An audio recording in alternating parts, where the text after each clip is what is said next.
23 миңден ашык запрос келип атты да биздин жарандарына секундасыначы. Дал ушунча арыз 1 секундта түндүк тиркемеси аркылуу унааны онлайн камсыздандыруу үчүн берилген. Камсыздандыруу боюнча кызмат 2025-жылы жаңы кошулуп, жарандар жигердүү колдоно баштаган. Алдыда тиркеме андан 2 эсе көп жүктөм менен иштей алгыдай болуп өзгөртүлөт.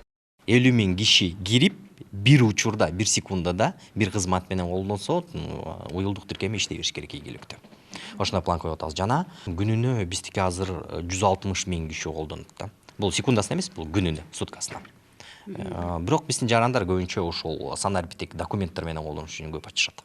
Тиркеме жаз айларында жаңыланып, дизайны да өзгөртүлөт. Жасалма интеллект кошулуп, чат-бот киргизилет. Ал жарандарга маалымат берип, санарип кызматтарды алууну жеңилдетет. Ушу тапта тиркеме аркылуу баланы мектепке онлайн каттоодон баштап, жалпы жарандык паспортты алмаштырууга чейинки кызматтар аткарылат.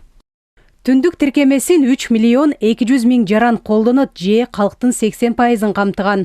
Ушу тапта 14 санарип документ жеткиликтүү. 2025-жылы 20 жаңы кызмат кошулуп, жалпысынан мобилдик тиркеме аркылуу 86 кызматты алууга мүмкүнчүлүк ачылды. Ал эми түндүк ведомстволор аралык электрондук өз ара аракеттенүү системасы аркылуу 191 кызмат жана сервис көрсөтүлүүдө. Алардын 141-и толугу менен автоматташтырылган. 2025-жылы 2,4 миллиард транзакция жүргүзүлгөн. Түндүк тиркемесинин атын пайдаланган шылуундар да бар. Алардан сак болуу керектигин адистер эскертет. Жеке санарип маалыматтарга, ден соолукка кам көргөндөй эле мамиле жасоо керек. Какой-то номер телефона берут и звонят от имени руководства, от имени близких людей. Кибершулундар жетекчилердин жакын адамдардын атын жамынып чала башташты. Алар сүрөтүн алмаштырып, кайсы бир номер аркылуу байланышат. Көпчүлүк учурда бул чалуулар WhatsApp, Telegram, Facebook сыяктуу социалдык түйүндөр аркылуу жасалат. Мындай учурда кадимки уюлдук телефонго чалып текшерүү абдан натыйжалуу. Көп учурда алар жооп беришпейт. Анткени алардын техникалык каражаттары социалдык түйүндөр аркылуу чалып билдирүү жиберет. Номера, они не отвечают на эти звонки. Шылуундардын курмандыгына айланып калбоо үчүн санарип сабаттуулук маанилүү. 2025-жылы 300 адистин катышуусунда улуттук кибер машыгуулар өткөрүлгөн. 1000ден ашык мамлекеттик кызматкер санарип сабаттуулукту арттыруу боюнча окууга тартылган.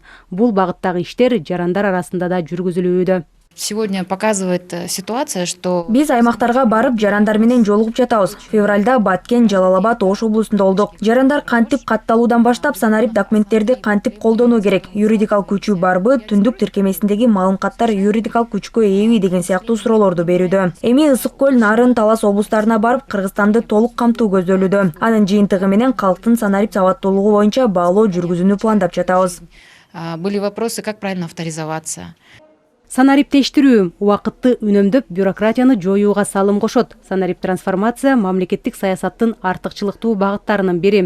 Бул чөйрөнүн укуктук негизи түзүлүп, былтыр санарип кодекс кабыл алынды.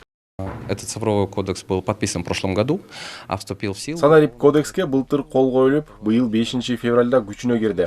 Ал жеке маалыматтар, чоң маалыматтардан баштап маалымат иштеп чыгуу борборлору жана телеком чөйрөсү, ошондой эле жасалма интеллектке жана экосистемаларга чейинки бүтүндөй санариптик чөйрөнү жөнгө салат. Быстрее, чем законодательный. То есть Санарип кодекстин ишке киргизилиши улуттук санариптик экосистеманы калыптандыруунун маанилүү кадамы болуп саналат. Быйылдагы санариптештирүү багытында иштер улантылат. Жасалма интеллекти колдонууну кеңейтүү жана кибер коопсуздукту чыңдоого басым коюлат.